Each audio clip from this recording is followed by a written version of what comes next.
Boa noite, André. Meu nome é Franciela.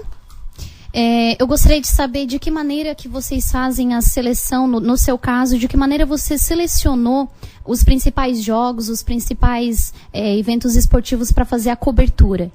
Porque a estrutura, eu acredito que você foi sozinho para fazer a cobertura ou foi mais de uma pessoa junto com você na rádio? Não, nós estávamos em 12 pessoas em Londres.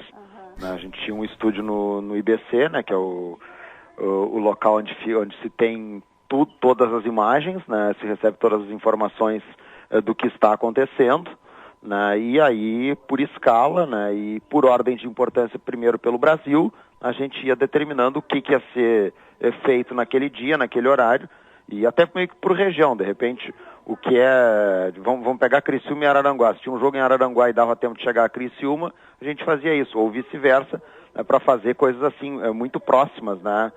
Até porque os ginásios têm mais ou menos uma ordem, então você consegue fazer algo meio que setorizado, digamos.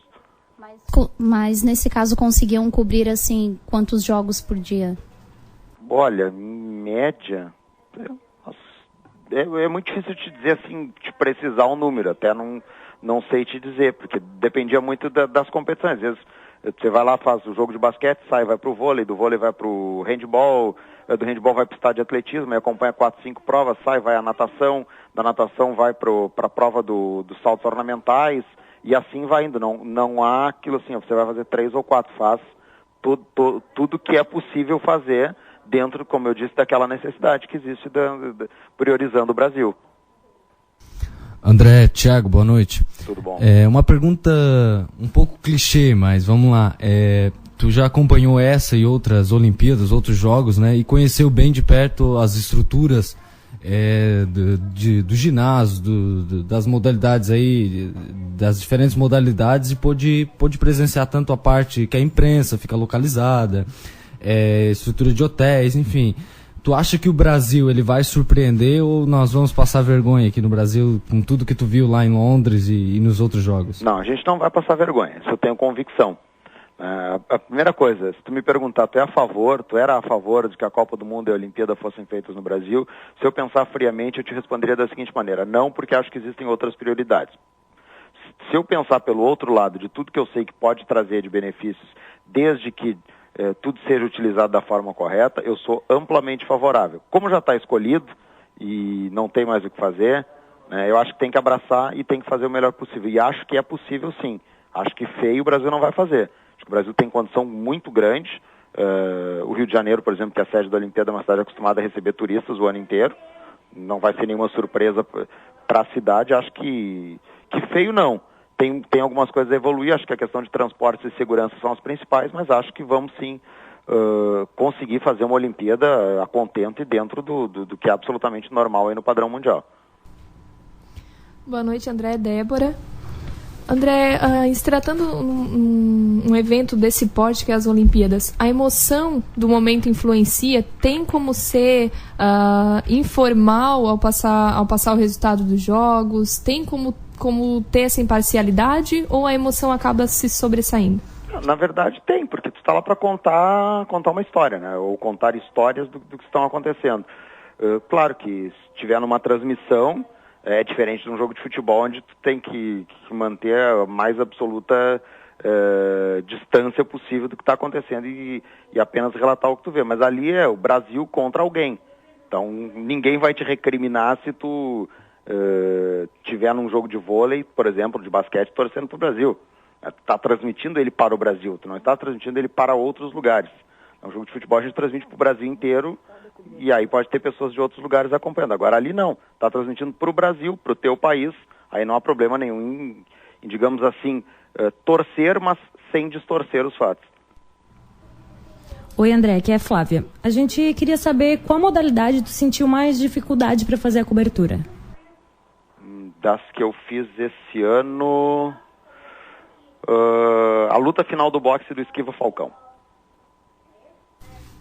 A luta final do boxe do Esquiva Falcão foi aquela... E teve a prova, até dá para dizer que a prova do Arthur Zanetti, que ele venceu a medalha de ouro das argolas, pode ter sido mais difícil, porque no boxe a gente ainda tem uma certa noção observando. Agora, provas de ginástica, mesmo para quem está mais próximo a isso, se tu não for da área, tu perde, porque são muitos elementos técnicos.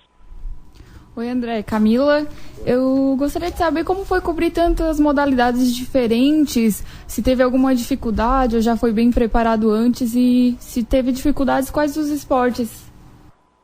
Como eu estava dizendo, eu acho que é mais para aqueles que são mais técnicos. Ginástica, né, que tem muitos movimentos, é uma questão muito técnica, né? É muito difícil você dizer, o movimento tal foi tal coisa. Isso aí só para quem é da área mesmo, quem é treinador, quem é especialista.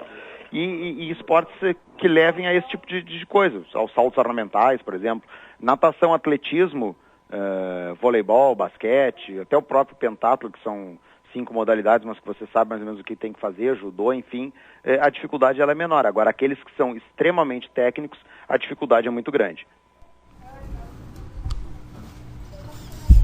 Boa noite, André. Aqui é a Mariane. Eu queria saber de ti, assim, o seu gosto por várias áreas do jornalismo esportivo influenciaram, né, sua ida ao exterior.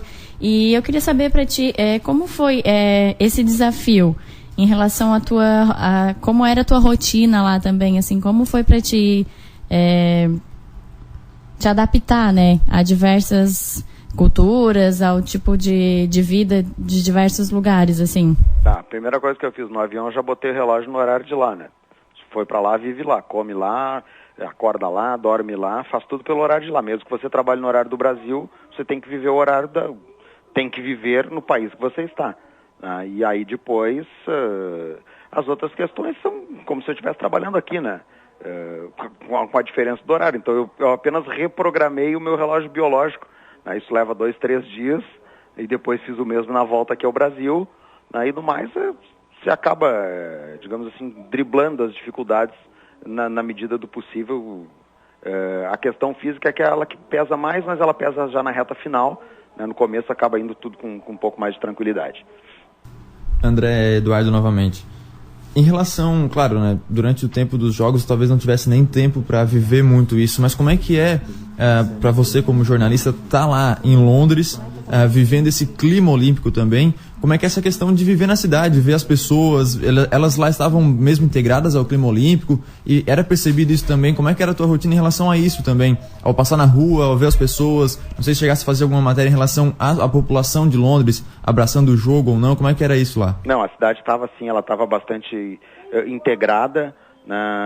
Claro que isso foi acontecer exatamente a partir do dia anterior à cerimônia de abertura, mas a cidade se integrou o máximo possível, abraçou a equipe britânica, o time de B, como eles chamavam, abraçou também quem foi lá, os visitantes.